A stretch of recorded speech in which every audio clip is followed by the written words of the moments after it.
வெளிப்படுத்தல் 4ஆம் அதிகாரம் 1ஆம் வசனத்திலே ప్రకటనల గ్రంథం 4వ అధికారం 1వ వచనంలో ஒரு பகுதியை நான் பார்க்கிறேன். దాని ఆఖరి భాగంలో ஆண்டவர் அப்போஸ்தலனாகிய யோவானிடத்திலே ஏறி வா என்கிற ஒரு வார்த்தையை சொல்கிறார். ప్రభు అయిన యేసుక్రీస్తు అపోస్తలుడైన యోహాను దగ్గర నా దగ్గర ఎక్కి రమ్ము అని రాయబడి ఉన్నది.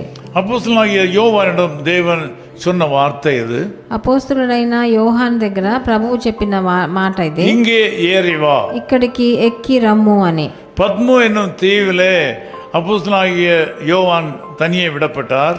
పద్ము అన్న ద్వీపంలో యోహాను అపోస్తలుడు ఒంటరిగా విడవబడ్డాడు. சரியான துணையும் ஆதரவும் இல்லாமல் அவர் இருந்தார். ఆయనకి ఏ సహాయము ఎవరు తోడు లేదు.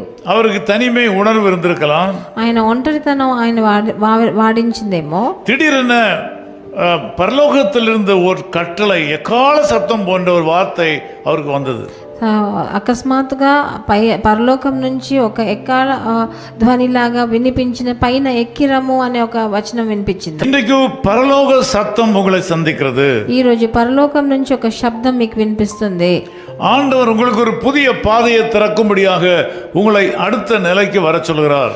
ప్రభువు మీకు ఒక కొత్త పరిస్థితిని తెలిసేలాగా ఇంకో మీ పైకి పై ఎత్తుకు వచ్చేదానికి మిమ్మల్ని పిలుస్తున్నాడు. உங்களுக்கு பெரிய ஆசீர்வாதங்களை கொடுக்கும்படி நீங்கள் இருக்கிற நிலையிலிருந்து அடுத்த நிலைக்கு வரும்படி இங்கே ஏறி வா என்று அழைக்கிறார். ప్రభువు ఒక పెద్ద ఆశీర్వాదాన్ని మీకు ప్రసాదించినట్టు మీరు ఉన్న పరిస్థితి వదిలేసి హెచ్చైన స్థితికి రావాలని ఆయన పిలుస్తున్నాడు.